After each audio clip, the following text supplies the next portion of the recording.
Very good morning. Today we are going to see a Supreme Court judgment on Insurance Act. CA number 4139 of 2020, Harris Marine Products versus Export Credit Guarantee Corporation. The facts of the case. Harris is exporter of fish meat and oil. Export Credit Guarantee Corporation, ECGC hereafter, is a credit risk insurance cover to exporters. Harris paid premium which covered foreign buyers' failure to pay for goods exported. Period was from, this period is important, hence I am giving the period, please note down. Period was from 14/12/2012 to 13/12/2013, 1 year. The vessel set to sail on 15/12/2012. Bill of lading was dated 19/12/2012. BOL, that is bill of lading specified, date on which loading commenced as 13/12/2012. Please note, the insurance was from 14/12/2012 to 13/12/2013, but bill of lading specified date as 13/12/2012, 1 day prior to the date of insurance. Vessel delivered goods on 22/1/2013. Overseas buyer defaulted in payment. That is the purpose for which the insurance was taken. So Harris made insurance claim.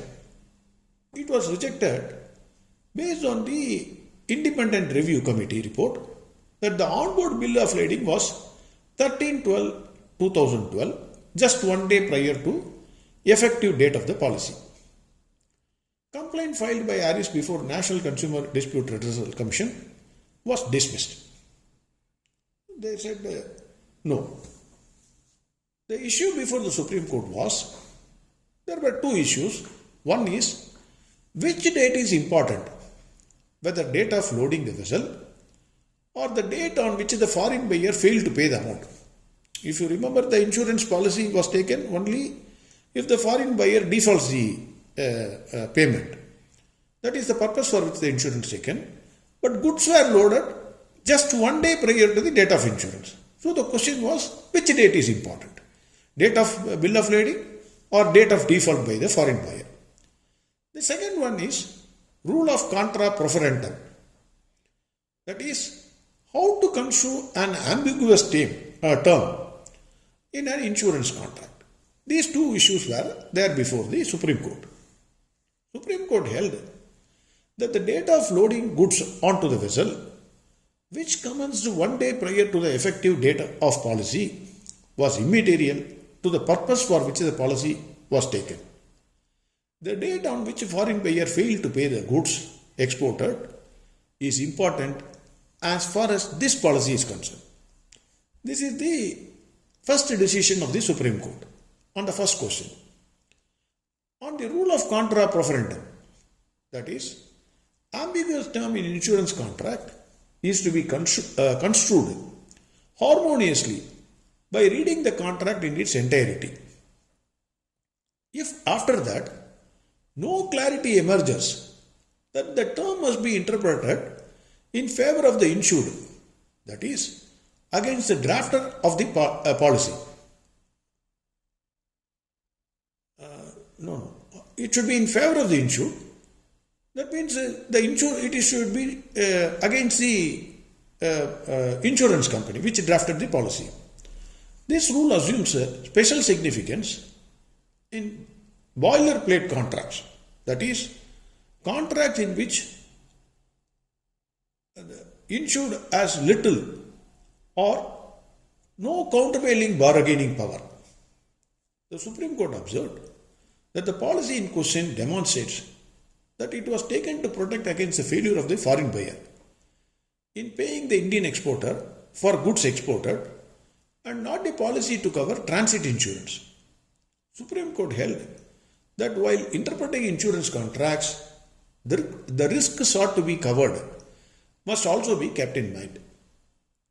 Supreme Court held, in the present case, it is the date of bill of lading and not the date of shipment which should be taken into account. As the date of dispatch for shipment for the bill of lading is a legal document conferring title and possession of goods, the reliance placed on DGFT guidelines to disallow the claim was not good in law.